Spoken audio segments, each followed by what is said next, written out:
Acara ini merupakan acara pertama dalam rangkaian lebih dari 150 meeting. Dan ini adalah dimulainya presidensi G20. Dan tadi disampaikan bahwa pertemuan Sherpa ini diharapkan bisa set betul untuk meeting-meeting kelanjutannya. Dan Indonesia sudah tadi disampaikan sudah secara jelas apa yang menjadi target outcome daripada pertemuan G20 ini. Nah, kita ketahui bahwa pertemuan ini sudah 3 presidensi dalam situasi pandemi COVID. Dan ini Indonesia akan memasuki tahun ketiga dari pandemi COVID. Nah, tentu kita berharap bahwa ada hasil yang lebih konkret yang keluar dari G20 kepemimpinan Indonesia. Dan kita ketahui bahwa saat sekarang dunia diancam oleh variasi baru, yaitu Omikron. Dan Omikron ini menunjukkan adanya ketimpangan vaksin antara negara maju dan negara berkembang.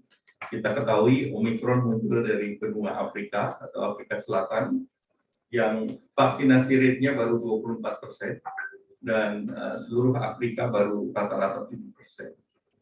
Nah, pandemi yang tidak selesai ini akan mengganggu kehidupan masyarakat dan juga mengganggu dari recovery daripada ekonomi. Nah, kita melihat bahwa pembukaan ekonomi masih sangat tergantung kepada bagaimana kita menangani pandemi, termasuk varian baru, dan bagaimana dunia tidak panik menghadapi varian baru tersebut. Nah, kolaborasi global diperlukan, di mana melalui G20 kita berharap bisa membuat langkah-langkah terobosan, dan langkah ini adalah langkah bersama yang lebih kuat dan lebih konkret. Selama ini kita menangani secara individual masing-masing negara. Nah, presidensi juga memberikan kesempatan untuk menunjukkan Indonesia leadership ataupun kepemimpinan di global dan menjawab berbagai tantangan yang ada. Nah, perhatian pemerintah tentu melihat bahwa pemulihan ekonomi ini harus diselenggarakan yang sifatnya inklusif, berdaya tahan, dan berkesinambungan. Tadi disampaikan bahwa tema kita adalah recover together dan recover stronger atau pulih bersama. Dan Indonesia mengajak kepada seluruh negara G20 untuk menangani persoalan-persoalan yang juga dilakukan tidak hanya di sektor finansial moneter, tetapi juga permasalahan struktural yang bisa meningkatkan produktivitas dan efisiensi agar perluasan pembangunan ekonomi bersifat inklusif. Nah, sebagai gambaran khusus untuk Indonesia, WHO menargetkan untuk vaksinasi dosis kedua itu adalah 40% dari jumlah penduduk. Dan Indonesia saat sekarang sudah divaksinasi sekitar 37% ataupun 99,6, dan target kita adalah di akhir tahun 41,8 atau 113 juta jiwa, dan ini menjadi sasaran untuk minimal di akhir tahun dosis kedua. Bapak Presiden melihat bahwa 3 topik, yaitu arsitektur kesehatan global, tadi sudah disampaikan oleh Ibu Menlu, terutama untuk mendorong ASEAN termasuk Indonesia agar menjadi hub untuk produksi vaksin berbasis mRNA. Jadi usulan kita adalah di setiap negara berpopulasi 100 juta, minimal ada 1 center untuk produksi vaksin.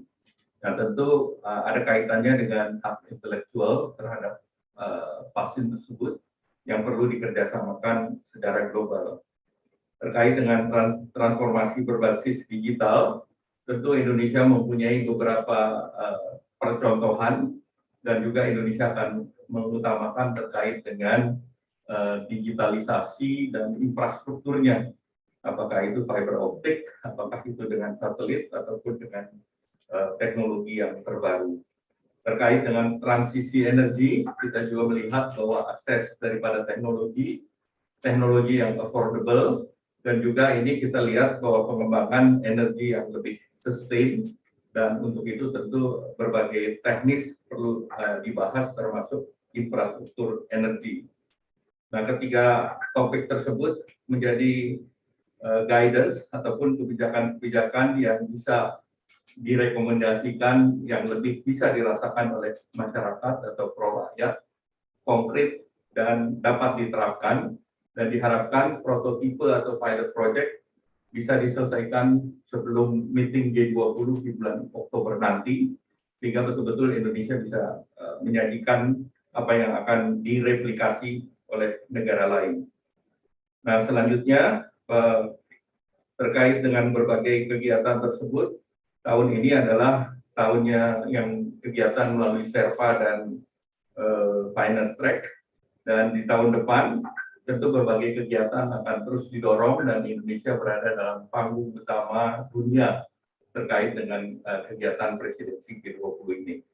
Tadi sudah disampaikan oleh Ibu Menteri Luar Negeri bahwa untuk pertama kali African Union terwakili dalam rapat G20 ini, di mana ketuanya diwakili oleh Republik Demokratik Kongo, dan ini mewakili suara dari 1,3 miliar masyarakat yang tinggal di Afrika, dan tentu ini diharapkan suaranya bisa membuat G20 presidensi Indonesia lebih inklusif. Nah, selanjutnya delegasi Sherpa juga akan dibawa ke Pusat Industri Digital Indonesia 4.0, dan ini akan dilakukan pada hari berikut daripada Sherpa Track, sehingga mereka akan mengetahui level daripada digitalisasi yang dilakukan di Indonesia, sehingga tentunya ini bisa memberikan inspirasi dan aspirasi. Sekaligus juga kita ingin melakukan dan mendorong kerjasama di sektor digital agar kita bisa melompat ke depan dan agar potensi 125 billion US dollar di tahun 2025 bisa dicapai dengan kerjasama internasional. Demikian beberapa hal yang ingin saya sampaikan. Sekali lagi kami ucapkan terima kasih pada teman-teman media dan juga terima kasih Ibu Menteri Luar Negeri yang tadi juga membuka acara pertama keketuaan Indonesia di Forum Sherpa. Demikian, terima kasih. Wassalamualaikum warahmatullahi wabarakatuh.